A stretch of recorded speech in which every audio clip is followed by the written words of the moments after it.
the last video, not only on management, but welcome to the last video that I'm going to produce as a St. Lawrence business student. I feel both overwhelmed and nostalgic to say those words.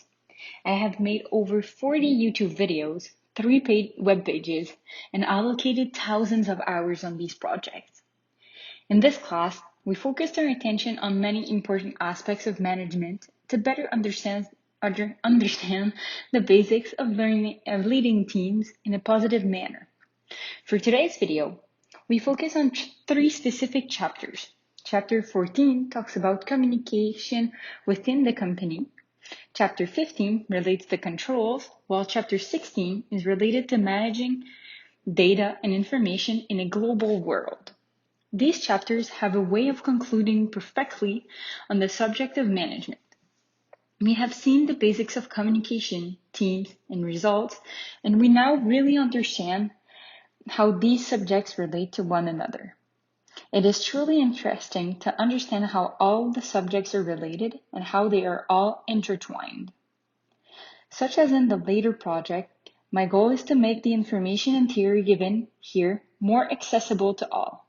Because the grand majorities of the listeners have watched or know what the television series The Office is, I'm going to compare the theory with how it is applied in the paper company Dunder Mifflin.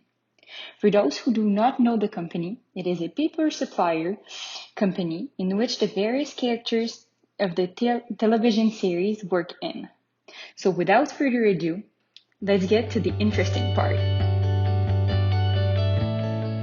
As said in the introduction, communication is a vast subject that englobes a large field. A communication that can take various forms and have a lot of impact on others. Let me explain. First of all, communication can be organizational, formal, informal, written, oral, such as coaching, counseling.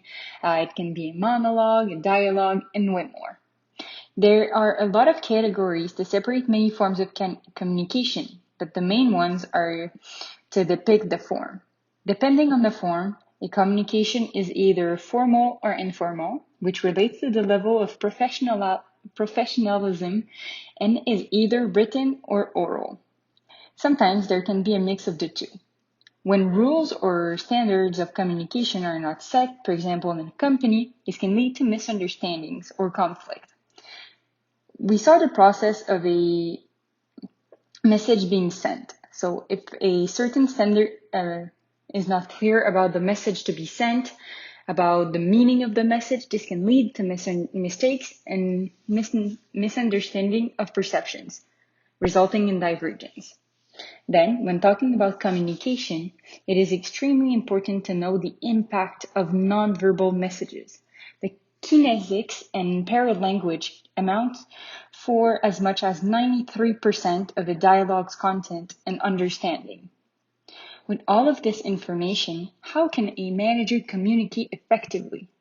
Well, it must choose the right communication medium, be a good listener, and give effective feedback. If we all think that communication is easy, well, in company it is too often poorly done. If we compare the theory with the television series The Office, the first thing that comes to mind is efficient communication. The manager, Michael, is a fan of memos and meetings. There are 2 sides to the medal when thinking about communication. On one side, it is obvious that a good manager must communicate often with its employees. For a workplace to function properly, it is important that the management team is seen as people who you can talk to and reach out to when needed. They must be open and welcoming persons. Although there's an other side to the communication medal. For some, it's the lack of, but for Michael, it's the abuse of communication. Michael is a manager that sends too many memos and likes to have daily conference room meetings on various subjects. He likes that he can take the floor and talk about anything he wants. Although, this inefficient use of company time is the source of some workers' inefficiency and unproductivity. The second chapter is also very important. It relates to control. Controlling is a an important portion of a manager's job, as the environment can get hectic and disorganized without any forms of control. Basically, control is the regulatory process of establishing standards to achieve organizational goals, comparing actual performances to the standards, and taking actions when necessary. Further, the basic control process that every company should establish from the start is to establish standards and to make sure that they are met. First of all, the management team will measure the performance. Elements that can be measured can be, for example, financial results, the customer satisfaction, the level of innovation, the methods of learning, and the waste of the company. Then, the company must take these results and measure them to standards, such as industry standards. After the comparison, it is easier to identify the deviations. Such difference can highlight deeper problems. It is why the company should carefully create and deploy corrective programs to decrease the deviation. This process is a cycle that the company should often reevaluate.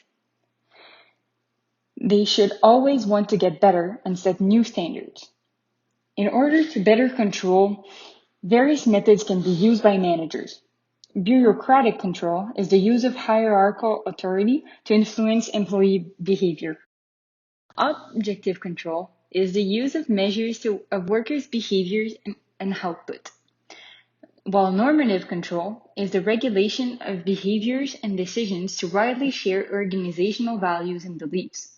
In order to have such a control, the company must really be careful when doing its hiring criteria. After, there's the conservative control, which uses the development of values, beliefs, and rule. The last one, the one that I believe is most important, is self-control. It is a control in which managers and employees control their own behaviors by setting their own goals, monitoring their own progress, and rewarding themselves for goal achievement. If we compare what we have learned today about control to how Mr. Michael Scott, regional manager at Dunder Mifflin, controls, we certainly think about the fact that there is not a lot of control in the company.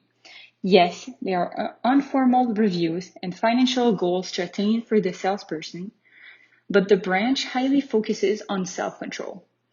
Each employees know why they do their job and what could go wrong if they did it badly. For example, Jim knows that he must put time and effort in his job because his salary is mainly based on commission. Angela knows that she must apply all accounting rules in her financial department because results have a big impact on future decisions. In order to improve, Michael could implement a basic control process where they compare the results of other branches to his branch's result, and then establish standards and methods to decrease the gap in differences.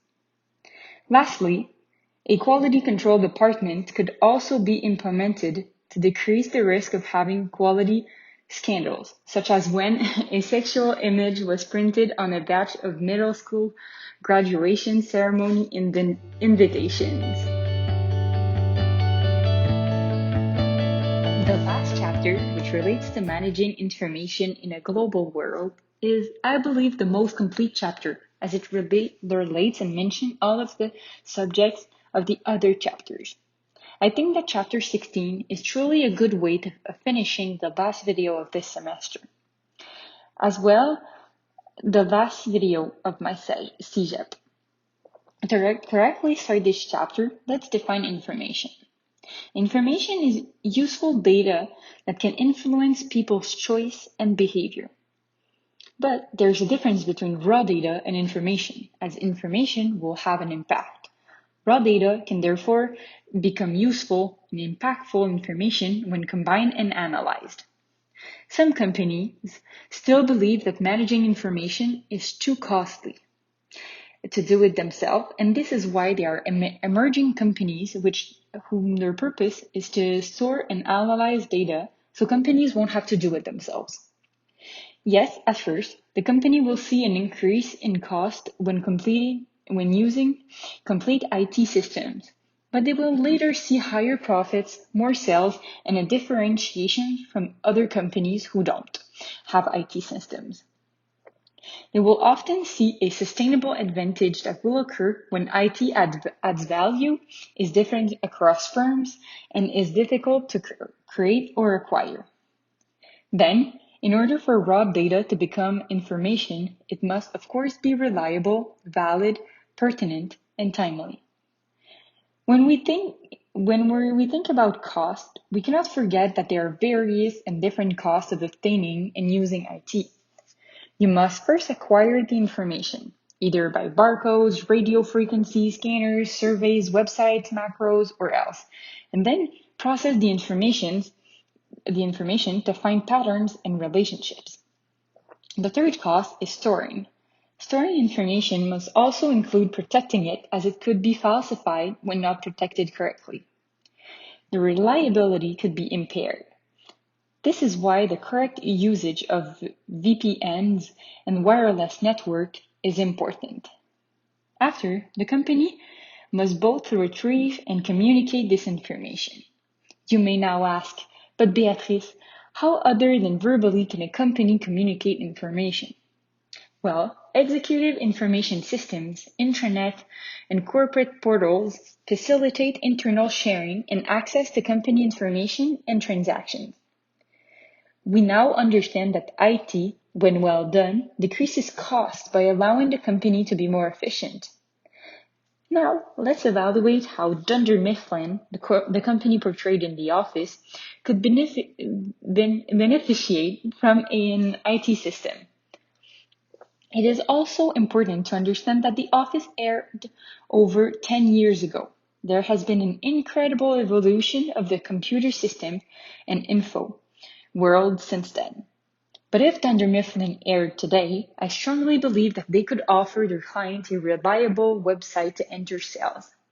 This would highly reduce the cost of making a sale and would increase the efficiency of customer service. They would also differentiate themselves from other medium-sized paper suppliers. This website could help them gather information on customers and on suppliers. Of course, a VPN could also be installed so that employees could access reliable information from anywhere. This would be highly important if Dunder Mifflin was operating at the time of the coronavirus this year. Employees could work remotely and not be stuck in the 9-to-5 framework to operate. Wow, now that we have evaluated all of the chapters together, we truly better understand the job of being a manager and to manage other people.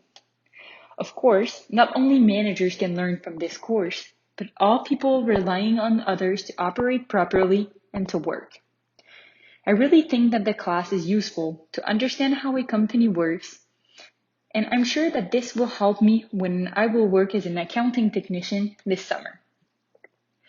I think that the class has helped me better understand why such decisions are made and the reasons behind it. This concludes on a good note the management class of the PWCM program. For 3 years, we have learned all about accounting, human resources, information technology, income tax, finance, business law, and more. But I truly believe that this class closes the process perfectly. If ever you want more information on management and want to see powerful and reliable content, head up to my blog and have fun.